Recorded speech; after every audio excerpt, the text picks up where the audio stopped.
What's up, brand builders? Stephen Hurahan here at BrandMasterAcademy.com, and in this video I'm talking branding ROI versus marketing ROI.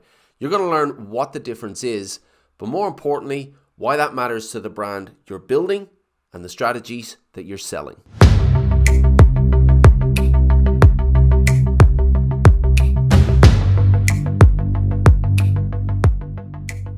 Now, if you're new to the channel and you want actionable brand strategy, tips and techniques to grow your business, well then hit that subscribe button and the notification bell and you will be well on your way. Now, although branding versus marketing is an age-old debate, I think it's overcomplicated more than it should be. To me, branding wants a relationship, whereas marketing wants a transaction. And that's how I distill it into its most simplistic form. But when it comes to ROI, or return on interest, the waters get a little bit murkier. Now, there's no two ways about it. Entrepreneurs and business owners like to spend money where they can see what return on interest they're getting. And that's why they love marketing, and specifically digital marketing, because there are so many metrics out there that can provide you with statistics and numbers as to how many dollars you will get back for the single dollar you put in. And this is where it goes wrong for most business owners in determining where they should allocate their budget. They underinvest in branding and spend as little as possible on a logo and a website, and they overinvest in marketing, in Facebook ads or Google AdWords, chasing those metrics. So if you're building a brand for yourself and you're wondering how to distinguish between branding ROI and marketing ROI, or you're speaking with clients and you want to convince them that they need to invest more in their branding, in their brand strategy, and to have a balance between their branding and their marketing, well, I'm going to make it as simple as possible for you right now. Let's say you started a new job and you went into an office where there were 500 people, and every time you met a person, you asked them for a favor.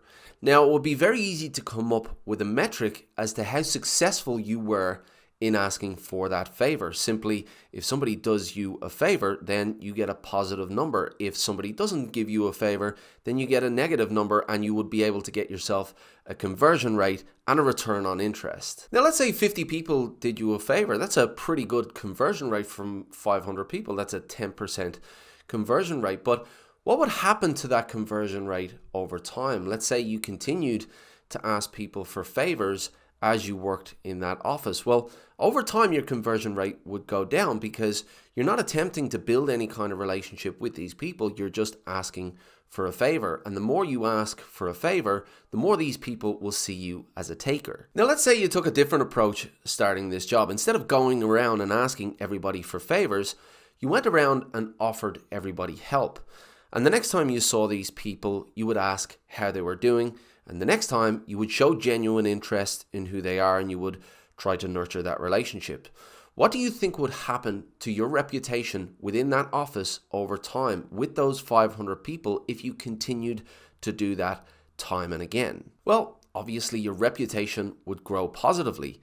Your brand equity would grow positively, and their willingness to do you a favor will also grow. Zig Ziglar once said, you can have everything in life that you want if you help enough other people get what they want. Now, I'm a firm believer in the human brand, which is the fact that you need to think of your brand as a human, and everything that your brand does, everything that your brand says, you need to think of that brand as a human. Now, although branding ROI is less measurable than marketing ROI, arguably it's more valuable because the way we engage as people doesn't change. Whether we're engaging with brands or engaging with other people, we still gravitate towards those who take interest in us, who want to know more about us, who take the time to offer their help and take the time to show that they care about us. And if we come across a person that does that, if we come across a brand that does that, we naturally gravitate towards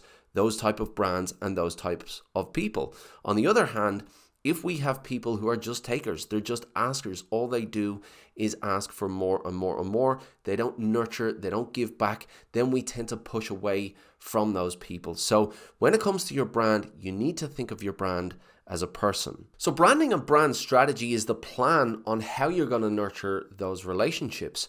Now, marketing metrics are directly influenced by brand strategy in the same way that our relationships are influenced by how we invest in them. Now, it's unlikely that you remember when your best friend went from being an acquaintance to a friend and then your best friend, but chances are it was over a period of time, it was over multiple interactions, and it was through the nurturing of that relationship. So whether you're having this conversation with yourself about your own brand or with your client about their brand, the conversation should be the same. Do you want to build a brand that asks for favors again and again? Or are you interested in building a reputation that will act as an asset to influence all future transactions? But I'd love to hand it back over to you now. I'd really love to hear your experiences when it comes to those conversations about branding ROI and marketing ROI. Have you had clients push the idea that they need to follow those metrics and spend less on branding? Or do you have any challenges or questions about the discussion between branding ROI and marketing ROI? I'd love to hear your comments below. If you like this video, please give it a thumbs up. Hit that subscribe button and the notification bell as well. It'll let you know when we've got new videos coming out. If you want more actionable brand strategy tips and techniques like this, head on over to BrandMasterAcademy.com and get yourself signed up for the list. It is free, and I do keep some exclusive content for that list, and there are plenty of resources on there if you want to build brand strategies from scratch. But as I said, let me know in the comments what your experiences are, what your challenges are. I'll do my best to answer all of those. Until next time, brand like a master, and I will see you in the next video.